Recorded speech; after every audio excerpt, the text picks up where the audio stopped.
மனித வாழ்க்கையில இந்த 5 கோவிலுக்கு ஒரு முறையாவது சென்று வரணும் அப்படின்னு சொல்றாங்க. அது என்னென்ன கோவில்னு உங்களுக்கு தெரியுமா?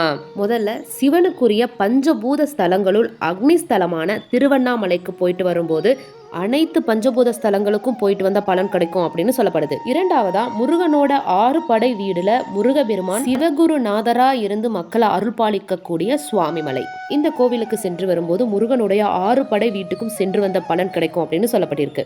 மூன்றாவதா 108 சக்தி பீடத்தையும் இணைக்கக்கூடிய ஒரு இடமான சமயபுர மாரியம்மனை பார்த்துட்டு வந்தோம் அப்படின்னா 108 சக்தி பீடத்திற்கும் சென்று வழிபட்ட பலன் கிடைக்கும் அப்படின்னு சொல்லப்பட்டிருக்கு.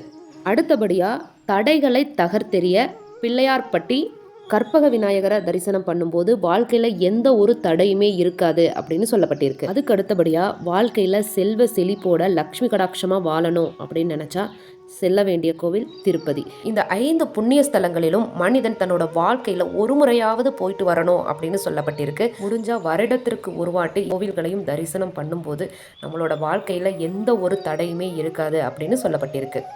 சிவாய நம. வாழ்க வளமுடன்.